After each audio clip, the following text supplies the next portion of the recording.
Quiero dar por título, hermanos, a esta enseñanza: Volved a mí de todo corazón. Pareciera que el título dijera todo, pero en sí, hermanos, es mi deber a través de estos versículos poder entregarles el pensamiento, el mensaje de este capítulo. El Señor ha movido mi corazón para poder transmitirles a través de este libro. No estaba en mi plan anual de poder predicar Joel. En este mes, algunos les he expresado, me he aventurado a estudiar Apocalipsis, el contexto mundial de las cosas que están aconteciendo. Me llevó este libro a leer nada más y luego a estudiar, pero sé que va a demorar mucho tiempo, muchos años el poder que yo pueda acabar ese libro. Pero en medio de eso, el Señor me trajo a este libro, hermanos, y en estos 2 a 4 semanas voy a acabar una serie breve, porque son 3 capítulos y probablemente lo haga en 3 sermones, máximo hasta 4. Entonces, esto quiero dar, no es sorpresa para todos, pero sí, hermanos, en el contexto, a veces los predicadores estamos viendo, ¿no?, una situación, parar una serie y poder predicar. Por eso el título de esta enseñanza: Volved a mí de todo corazón. El deseo y la voluntad de Dios es que todo el pueblo de Dios tenga comunión con Él. Esa es la voluntad de Dios, hermanos, que los cristianos que dicen ser cristianos puedan tener comunión. Y cuando no lo están, suceden cosas terribles. Cuando el amor de una iglesia se enfría, cuando el servicio, hermanos, en las iglesias se desarrolla de manera trivial o friolenta, o con la adoración no es la adoración que Dios plazca en recibir, hermanos, suceden cosas terribles, por decir cosas miserables. Y la vida, hermanos, de aquellos creyentes no es de completa felicidad. Joel nos comunica, hermanos, la situación histórica del pueblo de Israel, como también es aplicado, hermanos, a estos tiempos, a la iglesia del Señor. Y cuando hablo de Israel, quiero decir, o quiero que usted piense en la iglesia. La nueva Israel es la iglesia. No hay dos pueblos, no es que Israel es aparte, la iglesia es aparte. Pero, hermanos, Dios quiere que los creyentes, los que han confiado en Él, puedan ser personas felices, pueden estar personas regocijándose de que Dios les está bendiciendo. Pero una vez que una persona toma esta dirección, el Señor se encarga. Pero una vez que esa persona sale de esa comunión, de esa dirección, lo que Dios hace es traerte de nuevo, que te des la vuelta o que regreses en U. Es la obra de Dios cuando alguien se aleja. El libro de Joel trata exactamente de eso. Israel estaba fuera de la comunión con Dios. ¿Qué es lo que estaban haciendo los ancianos, los sacerdotes, los niños, aquellos que se iban a casar, aquellos que recién se habían casado? Algo terrible estaba sucediendo para que Dios pudiera comunicarse a su pueblo, y Dios va a usar a Joel. No voy a entrar un poco a una introducción histórica de quién es Joel, de quién es Petuel, como el versículo 1 lo dice, porque me demandaría un poco de tiempo, pero lo que quiero llevarles es que, hermanos, Dios tiene algo que decir a su pueblo. Y lo dijo históricamente, y hoy día podría estar llamándonos, ¿no?, de cómo estamos andando con Dios. Si nuestra comunión con Dios verdaderamente es sincero, es honesto. Porque cuando no va a ser, hermanos, van a venir calamidades. Aquí Dios va a comunicar que Dios tiene un ejército, que Dios va a enviar para que ellos puedan, ¿qué, hermanos?, ¿no?, tomar la advertencia que Dios está llamándolos al arrepentimiento. Porque si no lo hacen, Dios no promete guardarlos. En otras palabras, Dios no promete bendecirlos, y nunca Dios va a bendecir, hermanos, cuando estamos en pecado. No lo va a hacer. Esto nos enseña lo siguiente, hermanos: Dios soberanamente utiliza eventos. ¿Para qué, hermanos? Para despertarnos hacia Él. Repito, Dios soberanamente utiliza, Dios soberanamente orquesta calamidades para que nos volvamos a Él y le clamemos, porque nuestro texto va a terminar de esa manera, para que le clamemos. Versículo 14, y clamad a Jehová. Y el sentido, hermanos, o la urgencia, creo, hoy día de las iglesias en estos días, es que busquemos el rostro del Señor en ayuno, busquemos el rostro del Señor en oración, en arrepentimiento, clamemos que el Señor nos libere de lo que estamos viviendo. Ahora Dios tiene de muchas maneras hacer esto, porque si no lo hacemos, vamos a sentir el dolor, lo que están sintiendo otros. Tal vez estamos viendo las estadísticas, los números, pero si no lo hacemos, vamos a pasar por esos momentos, hermanos, dolorosos. Ahora, yo quiero llevarlos por cinco realidades que Joel nos comunica. Quiero empezar, mi primer punto es lo siguiente. Dios habla a su pueblo a través de su palabra revelada, comunicada por su hombre. En este caso es Joel. Repito, Dios habla a su pueblo a través de su palabra revelada, comunicada por un hombre o por su hombre. Aquí tenemos a Joel. En el primer verso dice, palabra de Jehová que vino a Joel. Dios, hermanos, hoy día usa a sus ministros. En cada iglesia hay ancianos establecidos, pero históricamente, yéndonos a Joel, ¿qué es lo que podemos ver en el primer verso? De que Dios tiene que comunicar un mensaje. Es verdad, hoy día Dios no lo hace audiblemente, ¿no? A Joel fue una palabra revelada ya, ¿no? Que comunique el profeta tal como se le entregue. Ahora, lo que aquí vemos es que esto es la palabra del Señor. Palabra de Jehová que vino a Joel. Un ministro se puede parar frente a un grupo de personas, pero si esa palabra del Señor o la palabra de Jehová no es oído, podemos ver como el mundo ha vivido muchas historias. Solamente por ir a Israel, ustedes saben en toda su historia qué es lo que pasó a Israel cuando desechaba a los profetas. No les iba bien. Entonces es la palabra del Señor. Este es un mensaje específico para un contexto específico que estaba pasando. No es una historia, hermanos. Y la situación que se nos ha presentado no es algo que esperábamos. Pero nuestras generaciones o más adelante hablaremos de esto. Pero la palabra revelada tiene que ser comunicado por un hombre. Y decía Isaías, a vos, en el capítulo 2 va a decir, tocad trompeta en Sion. En otras palabras, ¿no? Hay que llamar la atención. Usar todos los medios. ¿Para qué, hermanos? Para comunicar esa palabra de Jehová, esa palabra del Señor, que es la palabra inspirada. Timoteo nos recuerda que esta palabra es útil, es inspirada. No es solamente para el pastor, no solamente es para la oveja. No, esto lo necesitan todos. ¿Cuánto más no nosotros? Porque somos fáciles, hermanos, de que algo nos sacuda y no sabemos qué hacer.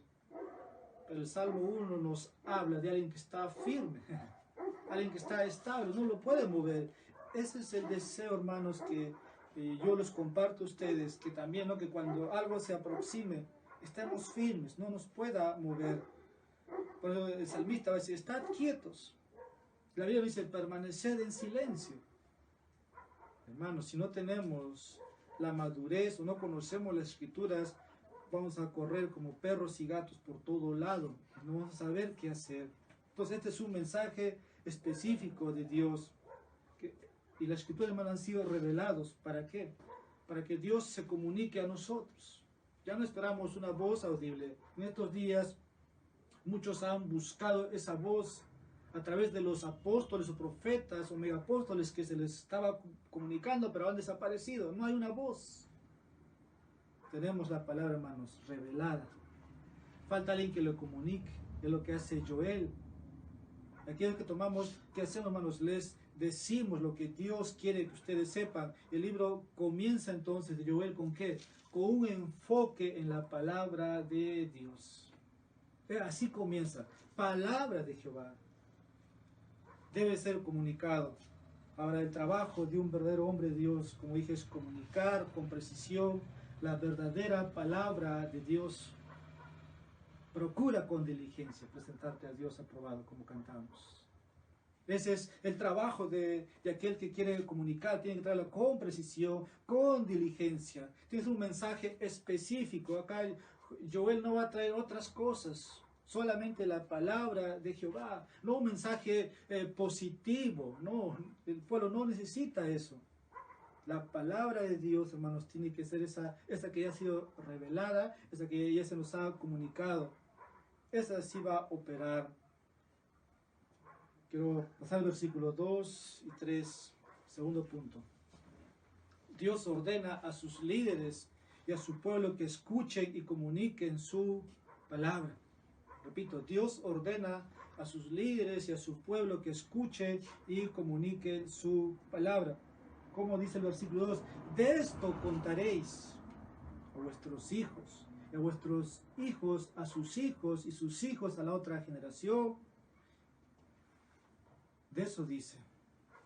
Para mientras estamos adentrándonos en este libro, en esta serie pequeña, vamos a ver que la palabra de Dios es se dirige aquí para ciertos personajes o ciertas personas, un público diferente, porque ya está hablando de hijos, de ancianos, de generaciones.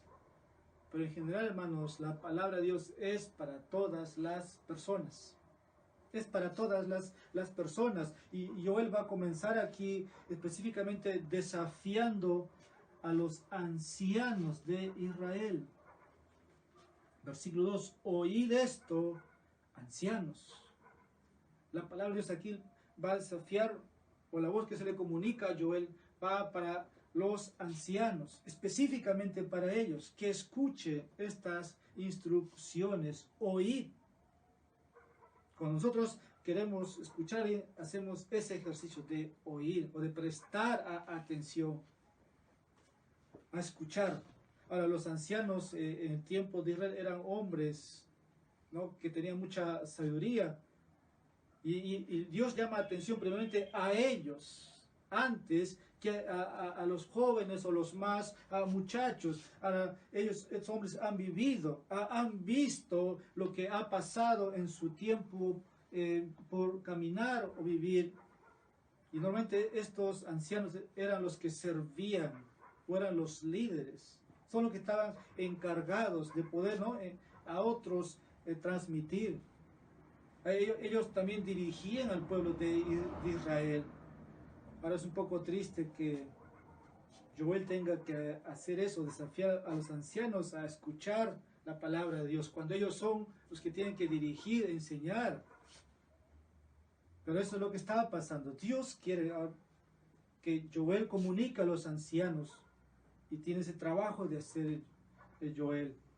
Nosotros de la misma manera, hermano, normalmente uno puede mirar la edad o un estatus y decimos, ¿cómo voy a decir?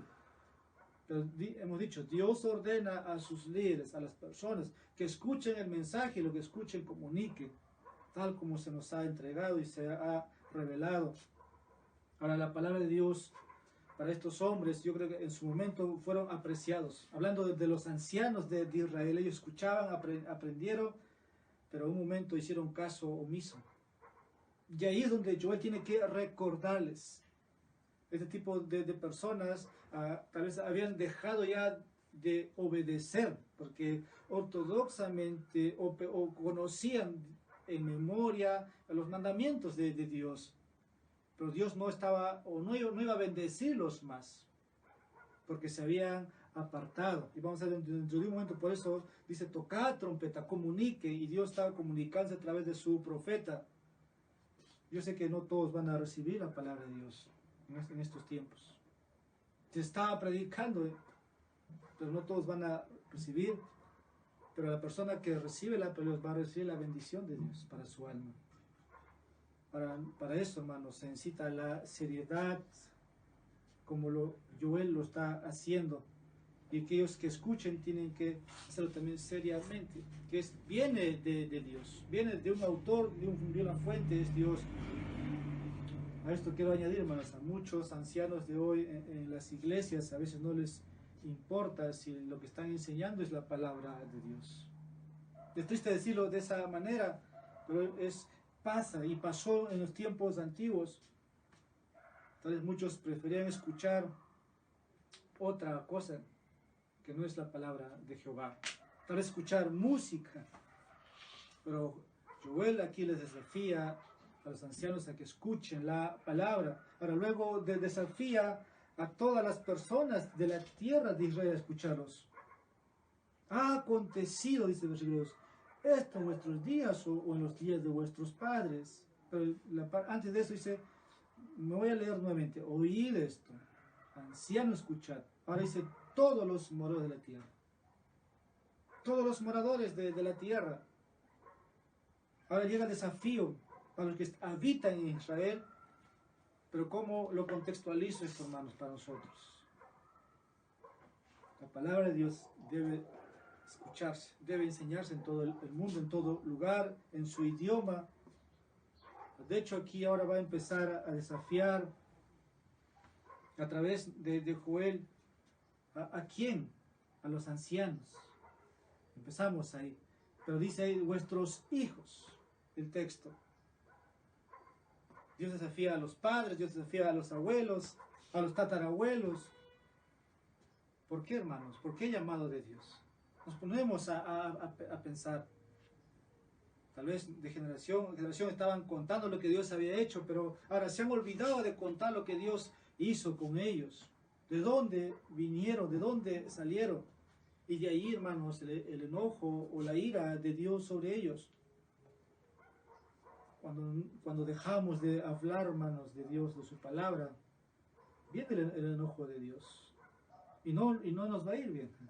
Cuando nosotros ya no comunicamos, si usted tiene una familia, no comunica a su familia, viene la ira, el enojo de Dios. Y es lo que está pasando aquí.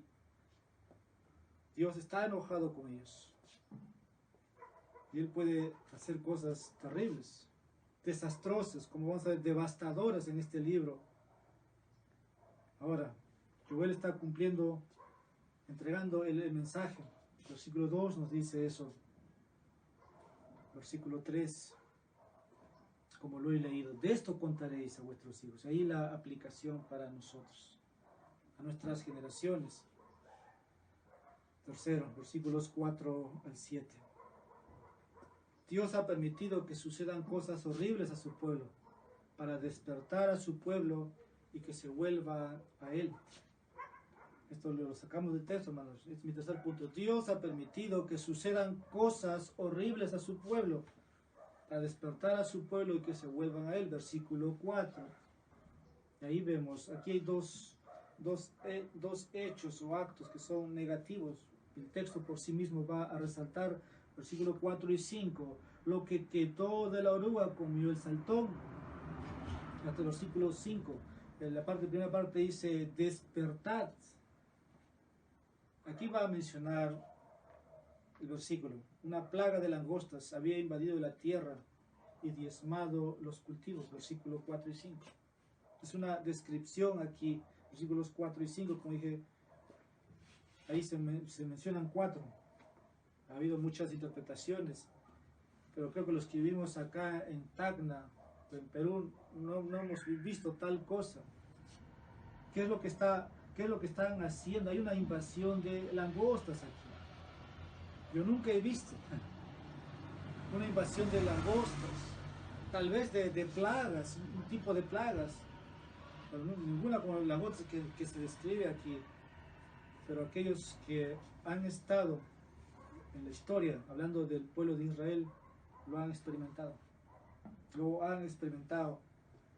En la historia hay en otras partes del mundo, otros continentes, sucesos que ha habido, ¿no? Que las langostas han podido absorber o hacer desaparecer todo lo vegetal. Ahora, no es mi trabajo aquí esto, pero quiero decir que el Señor, hermanos, comunica para que no podamos pasar a través de esto. ¿Y cómo sabemos esto? Porque versículo 6 nos dice, porque pueblo fuerte e innumerable subió a mi tierra. Sus dientes son dientes de león y sus muelas, muelas de león.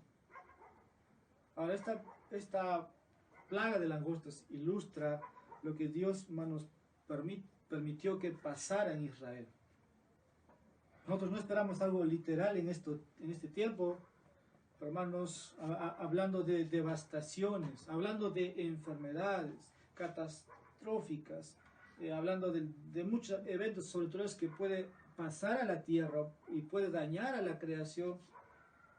Dios lo ilustra, hermanos, para que como Israel podamos ver que estamos bajo el enojo de Dios. Estamos bajo el enojo de Dios. La gran pregunta de estos versículos es que si esta plaga es literal, es una metáfora, o se refiere a enemigos literales.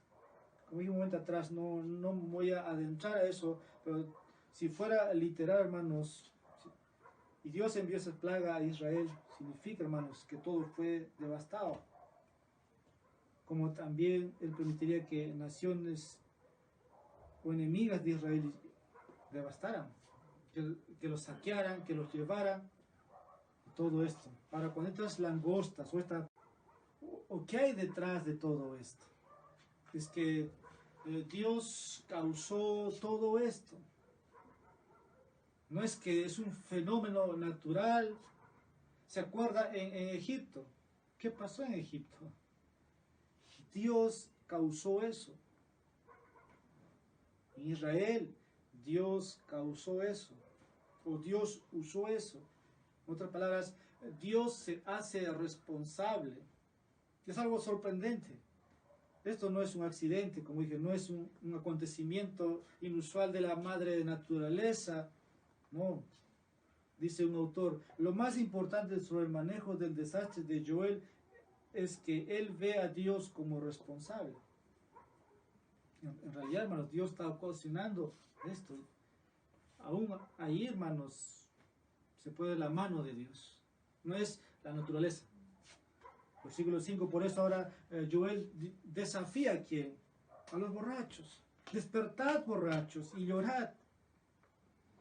¿A qué estaba pasando?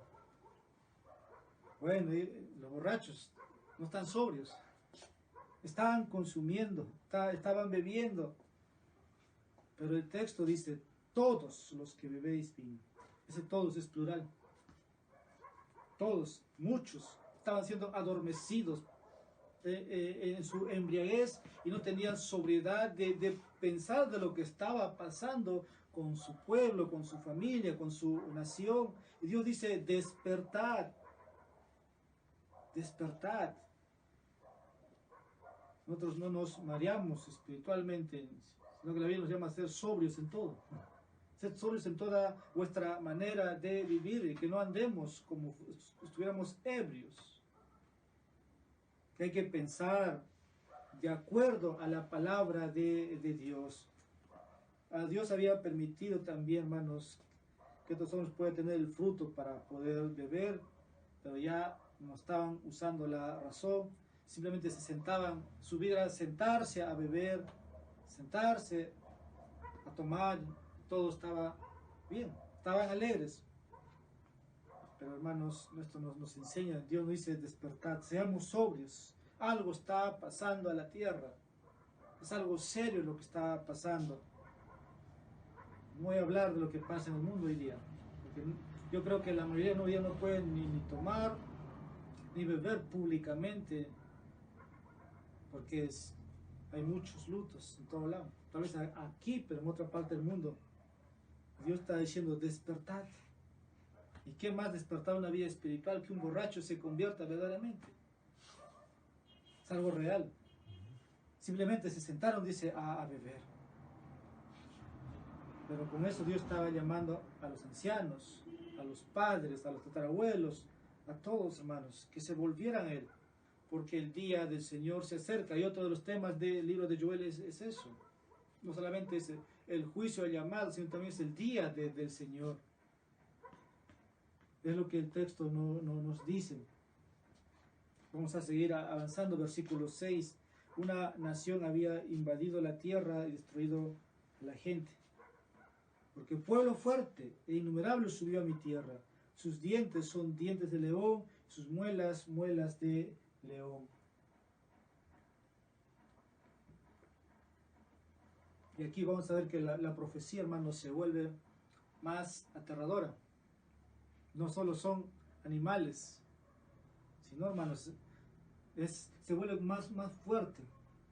Como Dios estaba comunicando que al final, como dice, esos son los instrumentos. Puede ser, como dije, una enfermedad, puede ser una guerra biológica, estamos llamando en estos tiempos, si es que algunos dicen esto. Pero Dios, hermano, es un instrumento de Dios, nada más eso. ¿Para qué?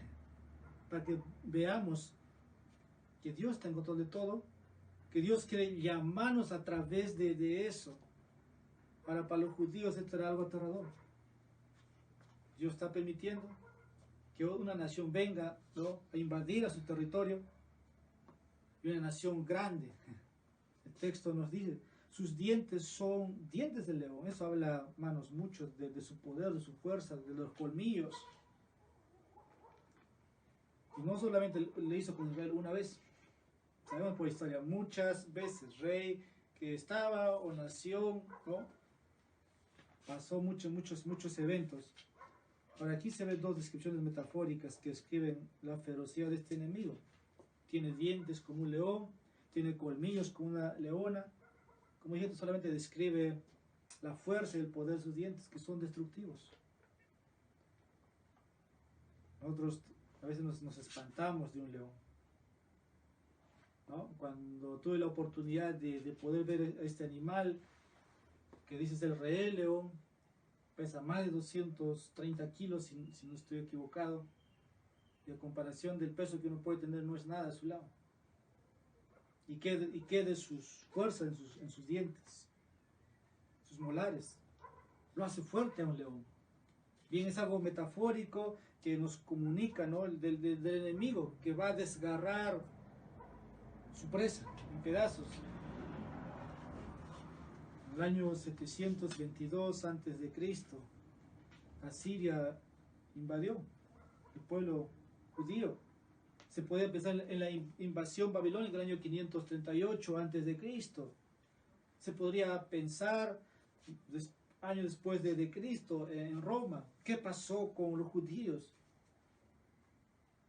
Hermanos, en la historia ha acontecido esto.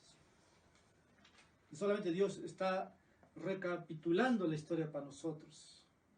Y que nosotros, como dije el texto, prestemos oído, como dice el versículo 2. Oíd esto. Y devoró a Israel, desapareció a Israel. Y Dios no puede hacer hoy, y dirá a alguien, ¿qué haces? En realidad no. Dios puede hacer. Por eso no hay que pasar en alto. Dios dice, mi tierra en el versículo 6. Es su tierra. Subió a mi tierra, hablando de Israel literalmente. Y este mundo le pertenece. Dios, dice Génesis 1, en el principio Dios creó los cielos. Este cielo, esta tierra le pertenece a Dios. Y Dios puede hacer que el planeta gire, el planeta puede pasar muchas cosas. Pero el consuelo también, hermanos, es esto, que Dios tiene el control soberano de todo lo que pasa, porque es su propiedad. Es su propiedad. Versículo 7. Asoló mi vid y descortezó mi higuera. Del todo la desnudó y derribó sus ramas, quedaron blancas.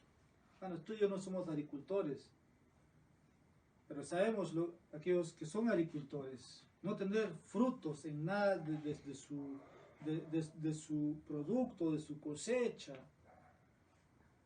Yo trabajo en una entidad bancaria y doy créditos agrícolas. Yo veo cuando hay frutos, cuando no hay frutos. Pero piensa, aquí dice, asoló mi vid, desconcertó, esos términos, derribó, no había nada. Dios permite, hermanos, y permitió esto, que ellos fueran despojados, que este desastre de langostas, pasar esto. Pero esto también nos trae en mente del juicio del Señor de aquel día, cuando Él venga. ¿Qué va a hacer con su tierra? Él viene a destruir, dice la palabra de Dios. Él viene a poner a sus enemigos debajo de sus pies. Ahora, ¿por qué Dios permitiría que esto suceda a su propio pueblo? Hablando de Israel, pero hablando de la iglesia. Los cristianos preguntamos si somos afectados por esto, ¿por qué Dios permitiría que esto suceda a su pueblo? La respuesta está en el versículo 2, hermanos. Dios tiene el propósito de que su pueblo se vuelva a Él. Versículo 12, la vid está seca y pereció la higuera, el granado también, la palmera y el manzano, todos los árboles del campo se secaron, por lo cual se extinguió el gozo de los hijos de los hombres. Pero el capítulo 2, versículo 12, y te leo en el capítulo 1, versículo 12, ahora, por eso pues, ahora dice Jehová, convertíos a mí con todo vuestro corazón, con ayuno y lloro y lamento. Dios sabe cómo llamarnos la atención. Dios usó esto para Israel, que siempre era un pueblo de duro servicio. En el desierto con Moisés, después pasan otros, siempre ha sido un pueblo de duro servicio. Y estoy respondiendo a mi pregunta, hermanos. ¿Por qué Dios permitiría que esto sea su pueblo? Porque Dios quiere, hermanos, que nosotros, la iglesia, como dice el versículo, se vuelva. Convertíos a mí con todo vuestro corazón. No exteriormente, no solamente de labios, de pensamiento, sino con todo tu corazón sea movido. Y clames liberación, clames y perdón. Y Dios promete, hermanos, al que clama, bendecilo. Salvación, versículo 14.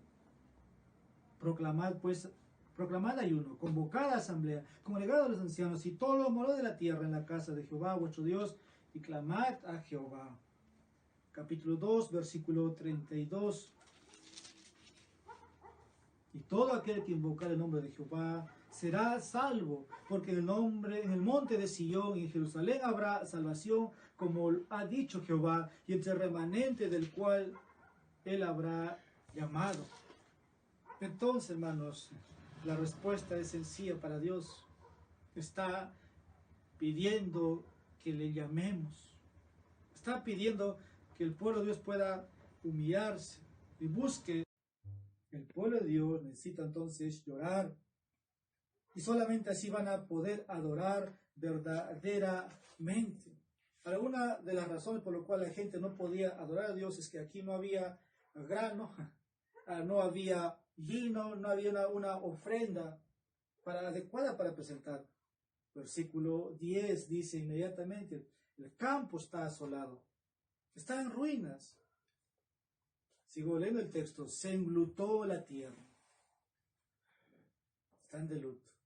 No hay grano, no hay vino, no hay aceite, no tienen nada para dar a Dios en sus ofrendas. El pueblo ha dejado de recibir las bendiciones de Dios. Y tampoco el pueblo ahora no puede adorar a Dios.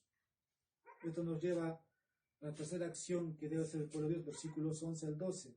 El pueblo de Dios necesita estar avergonzado. Confundidos, labradores, gemid, viñeros por el trigo y la cebada, porque se perdió la mies del campo. La vid está seca y pereció la higuera, y el granado también, la palmera y el manzano. Todos los árboles del campo se secaron, por lo cual se extinguió el gozo de los hijos de los hombres. Los agricultores, ¿no?, que eran los dueños de todo lo que poseían, ahora no hay frutos, no hay vegetales, pero aún así no buscaron a Dios. O no considerarían a Joel el mensaje de Dios. Pero con eso, hermanos, estaban perdiendo las bendiciones de Dios. No quieren obedecer al Señor. Y como resultado de todo eso, lo perdieron todo.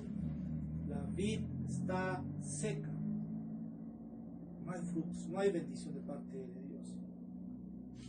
por eso el llamado de la gente, hermanos, debería avergonzarse por lo que le está aconteciendo. Y no hay peor incredulidad, y no hay peor, hermanos, incredulidad en medio del sufrimiento. Que no creas, que te estás muriendo y no creas que no existe Dios. Esa es la peor incredulidad. Cuarto, los líderes de Dios necesitan lamentarse. Versículo 13. Ceñíos y lamentad, dice el texto. Ahora, Joel apunta aquí a los sacerdotes. Y 2 veces menciona a los ministros. Ceñíos y lamentad, sacerdotes, gemid, ministros del altar, venid, dormid en silicio, ministros de mi Dios, porque quitada es de la casa de vuestro Dios la ofrenda y la libación. Joel dice que debes llorar ante Dios. Ayer me sorprendió la noticia de que el Papa dijo perdonar los pecados del mundo. Es ridículo que un hombre hable así. Aquí dice, debes llorar ante Dios. Ministros de Dios.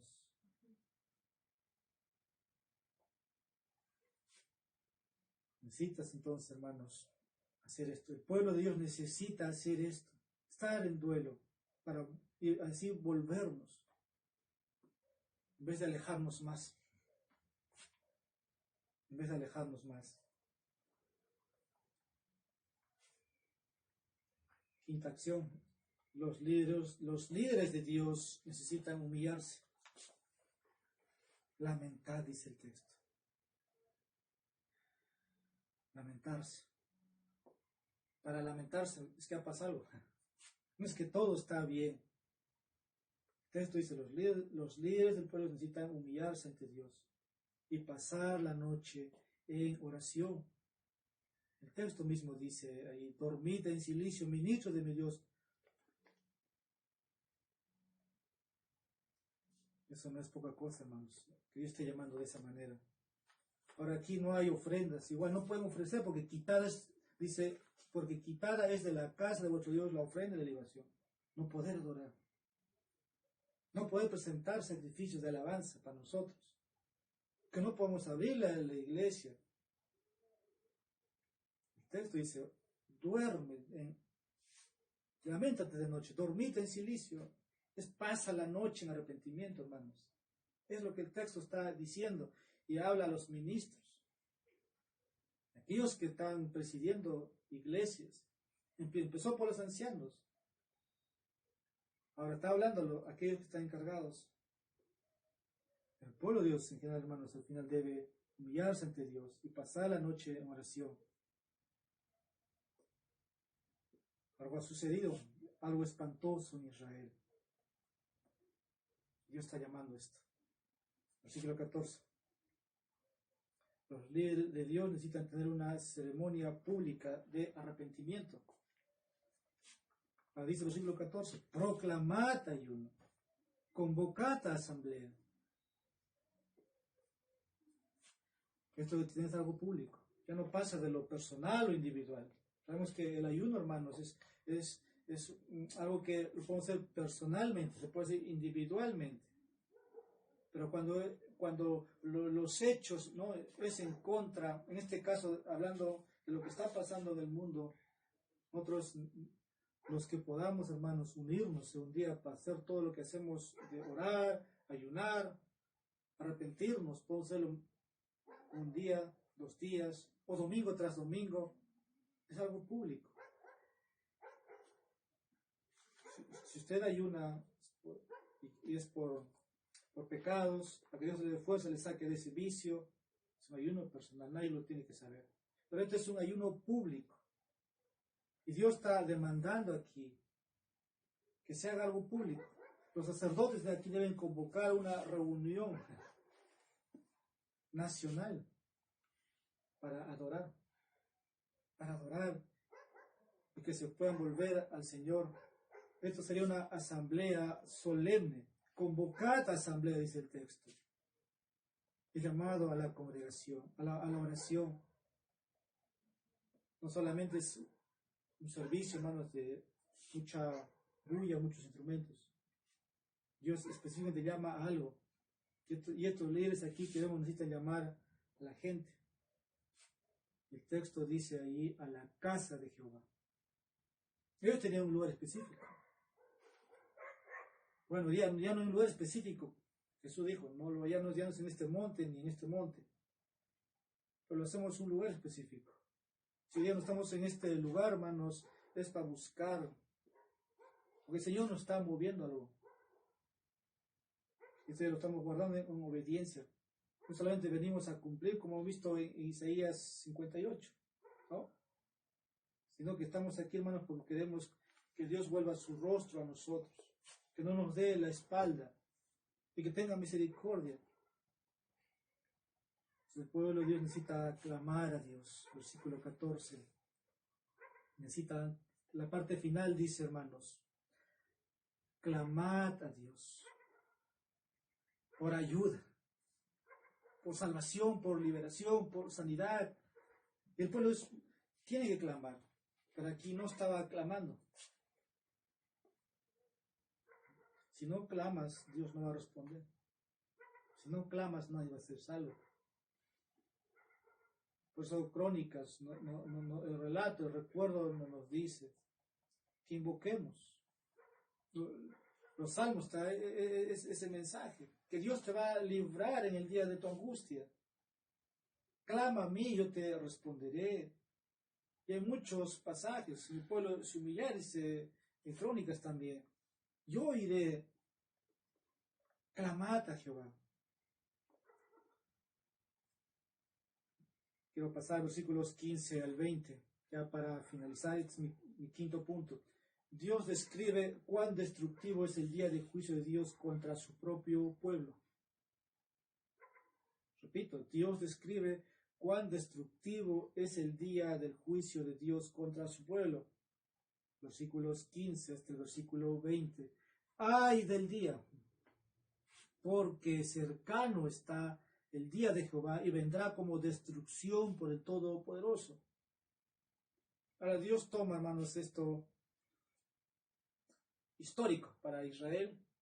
En el presente Dios sigue diciendo, pero también es algo profético. En Israel pasó, hermanos. La gente tenía que escuchar, tenía que saber. Pero ahora, hermanos, el día del Señor está cerca. Eso dice el texto. ¡Ay del día! Ese día no ha llegado, pero puede llegar. Versículo 15. Es un día de juicio, de destrucción. Vendrá como destrucción. La palabra aquí es ay. Recuerdo siempre este pastor que me ha enseñado a leer. Y leí otros. Y si está en exclamación es ay. O sea, no es cualquier ay. Y la Biblia le titula los ayes, son advertencias. Y no hay cómo cambiar eso. Ay, es una expresión de pánico. Ahora el día del Señor, se dice aquí, terrible, destructivo. Si vamos a Apocalipsis, los últimos eventos de la raza humana o en la historia de la raza humana, hermanos, es desastres, tribulación, cuando suenen las trompetas, va a haber una invasión demoníaca. Entonces, hermanos, ¡ay! Despierta. Algo que el mundo nunca ha visto, está por verse todavía. No es nada esta pandemia. Es un día de juicio y destrucción. Versículo 16. Es un día de juicio que corta la alegría. No fue arrebatado el alimento delante de nuestros ojos, la alegría y el placer de la casa de nuestro Dios. Un día se van a acabar las discotecas, se van a cerrar discotecas, no va a haber fiestas, no va a haber cumpleaños, no va a haber borrachos en sus risas. Es un día de juicio que va a cortar toda alegría humana. El juicio del día del Señor se presentará, hermanos, de esa manera, donde ya no habrá alegría. Y cuando la gente, hermanos, se da cuenta de que Dios ha dejado de bendecirlos, los cristianos lo sabemos, se pierde toda alegría, todo gozo.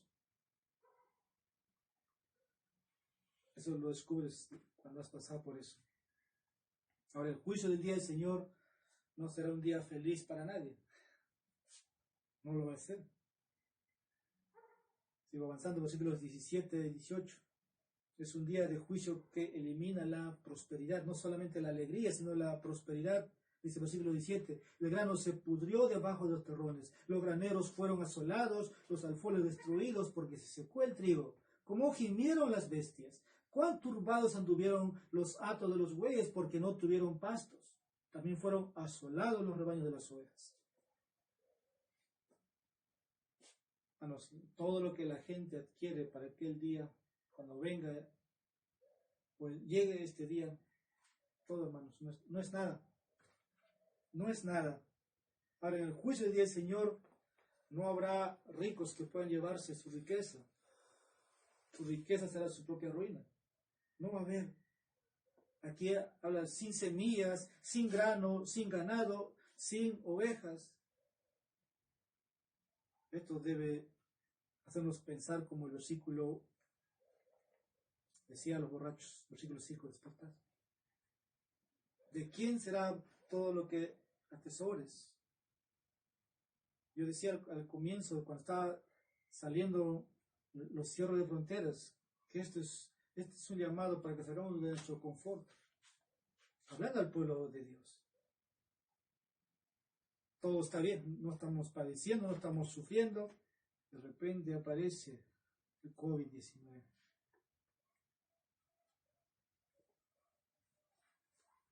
Versículo 19. Es un día de juicio de fuego. Que dice el versículo 19. A ti, oh Jehová, aclamaré, porque fuego consumió los pastos del desierto y llama abrazó todos los árboles del campo. Hermano, como dije, esto es profético, en la historia pasó. No tenemos que volver a repetir la historia, si no respondemos al llamado de Dios. Pero dice, es un día de juicio de fuego. Ese día, hermanos, la tierra va a arder en fuego. No hemos llegado. Ahora, cuando usted lee en la Biblia, el fuego se usa una y otra vez como un medio de juicio divino.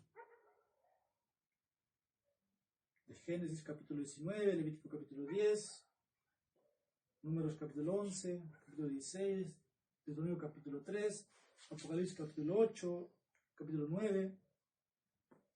Dios va a enviar fuego del cielo, incluso durante la tribulación. Este lucho, hermanos, es un fuego futuro, donde uno arderá en el infierno para siempre. Versículo 20, estamos finalizando. Las bestias del campo bramarán también a ti, porque se secaron los arroyos de las aguas y fuego consumió la pradera del desierto. Es un día de juicio, después se ve que contra el agua.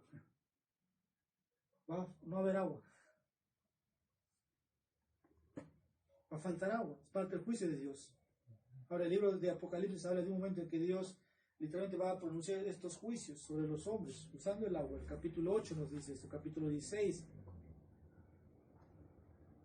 Habla este libro entonces de ese día, hermanos, como dice, ¡ay del día! La iglesia de Dios tiene que estar preparado. No sabemos hasta cuándo va a durar este evento que está pasando en nosotros. Pero eso no se compara a ese día. ¡Ay! Ahora, ¿qué está haciendo Dios al permitir que todas estas cosas horribles sucedan a su propio? Lo que me hizo una pregunta atrás.